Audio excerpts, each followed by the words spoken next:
Bonjour à toutes et à tous. La relocalisation, le renouveau de l'industrie passe par une participation active des régions. Les territoires s'affirment, se rassemblent, se coordonnent. Les territoires, et bien sûr, on parle dans ces territoires de clusters, d'écosystèmes, avec la volonté grandissante de chasser en meute. Au cœur de l'accompagnement des entreprises, les CCI ont un rôle déterminant à jouer. C'est ce que nous évoquons maintenant avec le président de la CCI Bourgogne-Franche-Comté. Bonjour, monsieur Rémi Laurent. Bonjour et merci de l'invitation. Alors, c'est un plaisir de vous avoir avec nous. Tout d'abord, quelques mots sur votre participation importante sur le salon Global Industrie.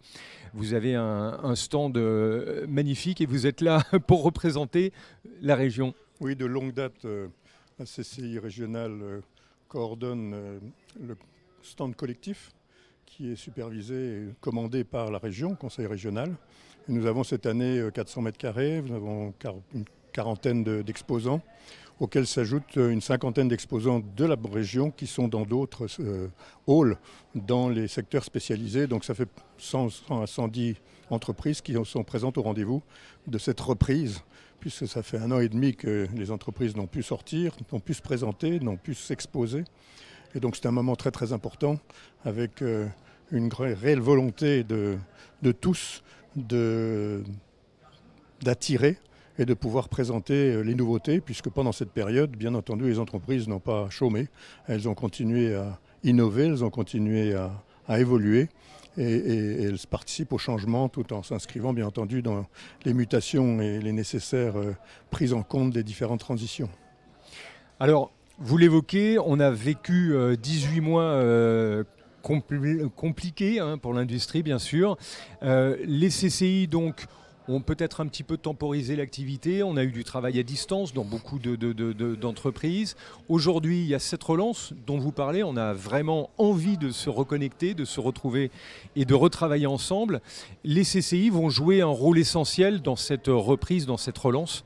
Alors, elles sont déjà transformées pendant ces 18 mois, puisque les missions habituelles ont continué, avec un renforcement dans le cadre du plan de relance national, où des missions nous ont été confiées, avec des objectifs très précis, notamment sur le numérique, sur l'écologie, et d'accompagner notamment, parce que la dernière commande que nous avons eue, c'est d'aller chercher les services multiservices commerciaux qui n'auraient pas été dans les listes de bénéficiaires de fonds de solidarité, de les identifier et de pouvoir valoriser leurs pertes et de compenser dans la mesure du possible. Donc on a été complètement investi aux côtés des services de l'État et des services du conseil départemental et des conseils régionaux, j'oubliais bien entendu, qui étaient les moteurs, et qui ont mis en place un certain nombre de fonds de solidarité complémentaires aux fonds nationaux, y compris des fonds d'accélération dans le domaine de l'investissement.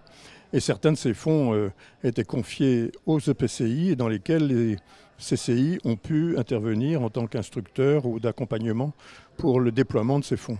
Donc nous avons été totalement impliqués et nous le serons bien entendu dans l'avenir, puisqu'on a appris depuis le 1er septembre que le fonds de relance France Export avec les chèques relance sont poursuivis jusqu'au mois de janvier 2022. Bref, on a beaucoup à faire dans ce qui nous reste devant nous. Et ça a été précieux justement d'accompagner pendant cette période compliquée, d'être là sur le terrain avec les fonds de solidarité, avec de l'information, avec un relais quand même territorial pour accompagner ces entreprises qui ont quand même traversé la période. Alors c'est toute la force du réseau des CCI, c'est cette proximité territoriale qui a bien entendu été à l'œuvre tout au long de cette période, comme elle l'était précédemment et comme elle le sera demain. Nous sommes pratiquement la seule structure qui avons cette proximité avec cette connaissance du territoire, avec cette connaissance des entreprises. Et comme vous le dites, la plupart d'entre elles, notamment dans l'industrie, s'en sortent plutôt bien, retrouvent leur niveau. Il reste des secteurs défaillants, des secteurs qui vont avoir encore des problèmes, raison pour laquelle il y a des adaptations de ce plan de relance qui sont en cours de travaux annoncés, pas encore totalement affichés. Mais bref, les choses se poursuivent dans le bon sens du terme.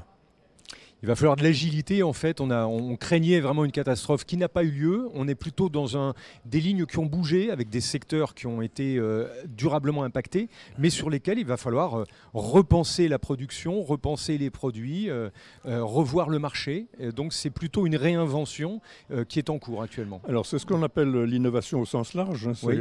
C'est pas seulement de l'innovation technologique, il y a également de l'innovation d'organisation, de l'innovation de créativité, design, et ainsi de suite. Et donc tout ça, y compris les modèles économiques qui peuvent être mis en cause, que ce soit par rapport aux clients qui attendent autre chose, donc il faut adapter, et d'où le numérique qui est extrêmement important dans cette phase, et qui le restera, et y compris à l'exportation. Oui, alors l'exportation, on parlera tout à l'heure de l'international. On peut évoquer une des missions de la CCI, qui est la formation, l'accompagnement des jeunes. Vous êtes très impliqués sur ce plan-là. On le voit à travers les exposants et tout ce qui va être évoqué sur ce salon.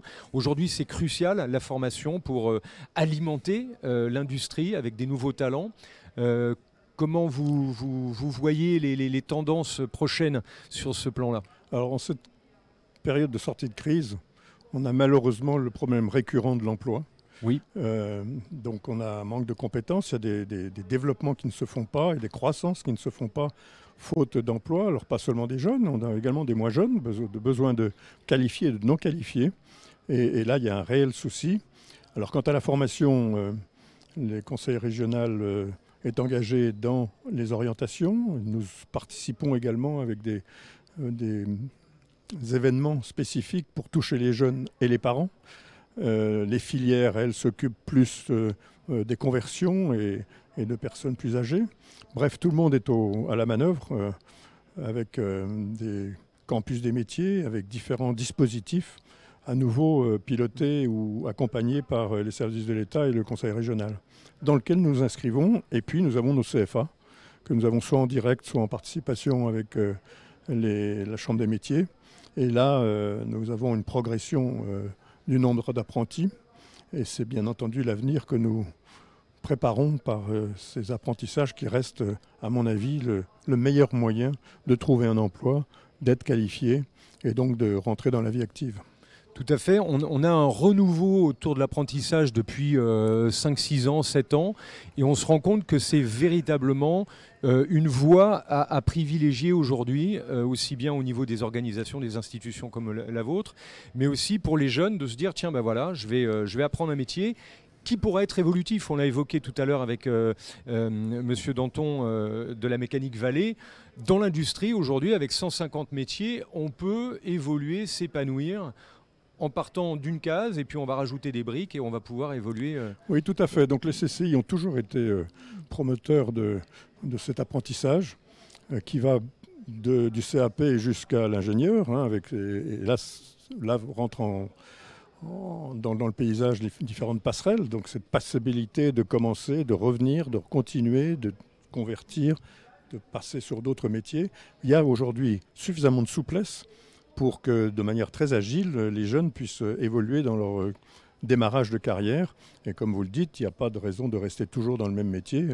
On ne fera pas le même métier toute son existence. Bien. Et donc ces formations ouvrent à cette capacité au changement.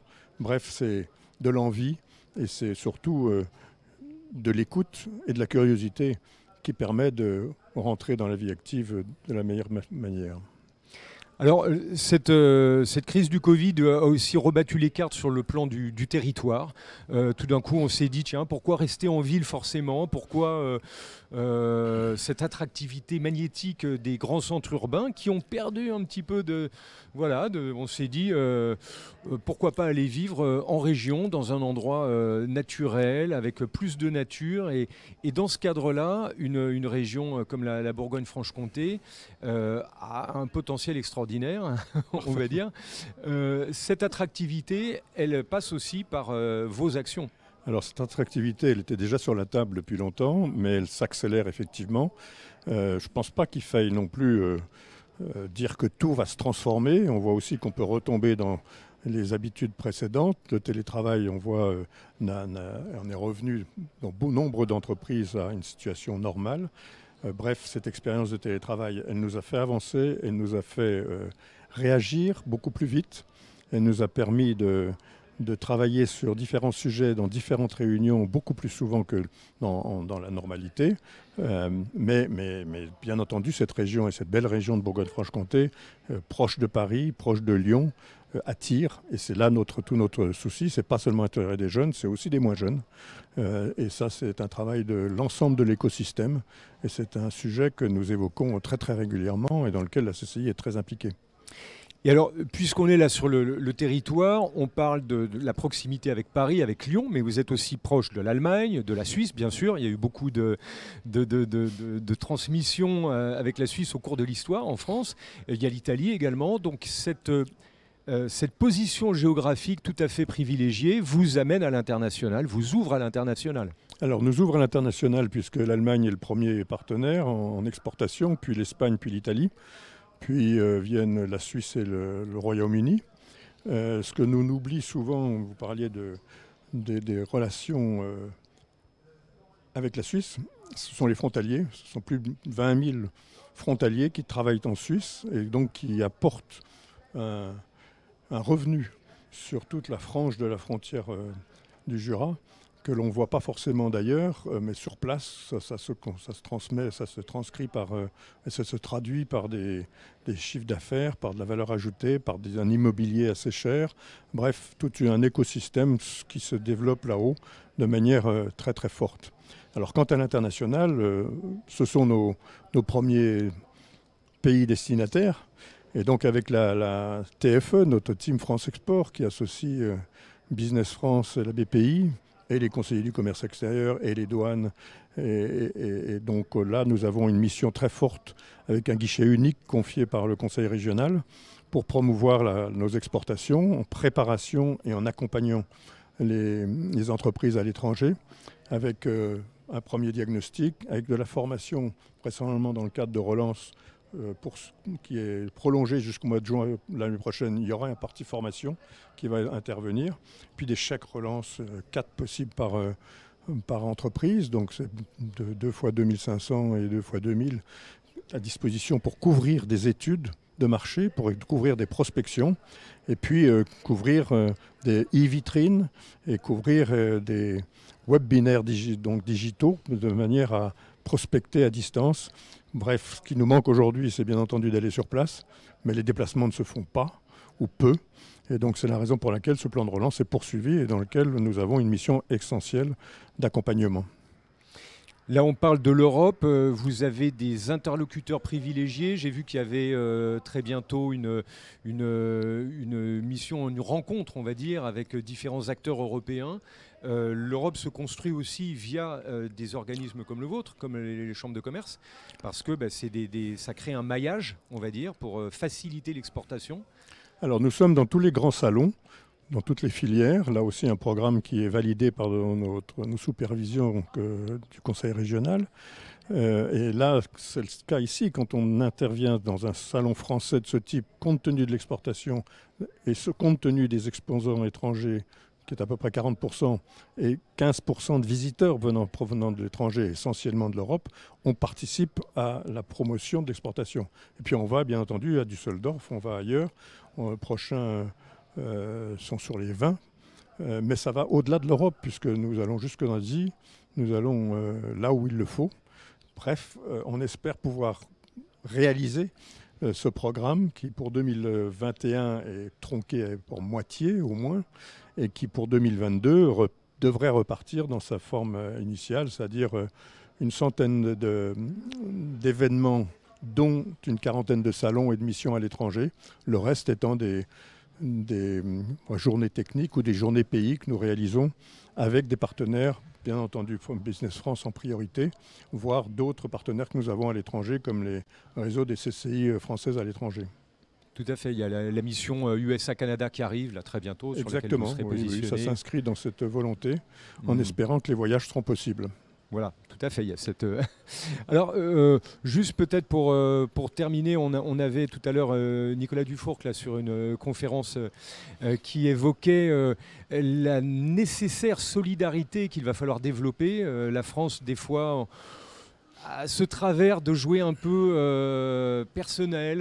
Les entreprises, elles ont du mal des fois à communiquer entre elles, même si les clusters se développent, on le voit, il y a vraiment des territoires qui accélèrent cette collaboration, mais vous avez un rôle à jouer dans cette fédération en fait, des énergies. En effet, vous parlez de chasser en meute, c'est déjà le cas, ça sera davantage le cas puisque les échanges se font différemment aujourd'hui, à distance pour certaines, même si ce n'est pas très convivial, mais ça permet de réunir davantage d'entreprises.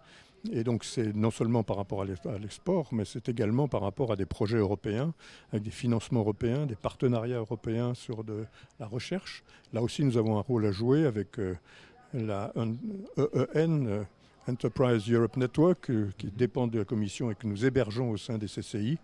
Et bref, on a tout un volet d'expertise que nous mettons à disposition des pôles de compétitivité, des clusters, avec des filières émergentes en Bourgogne-Franche-Comté qui sont le luxe, que sont la santé, la biotechnologie, que sont le numérique et que sont toute l'alimentaire. Et donc ce sont, et de même que l'énergie, et dans l'énergie il y a l'hydrogène. Et là aussi nous sommes présents aux côtés des acteurs de façon à formuler aux uns une meilleure connaissance des enjeux, aux autres un rapprochement. Et tout ça se réalise avec un forum de l'hydrogène qui a lieu à la fin de ce mois de septembre à Belfort et qui se veut un lieu européen de développement des connaissances, des expériences et de la valorisation de l'hydrogène. Excellent, donc on le voit des secteurs porteurs. Je vous invite à visiter le site de la CCI Bourgogne-Franche-Comté. Merci beaucoup, Monsieur Laurent. Et puis on continue le Salon Global Industrie. À plus tard. Merci.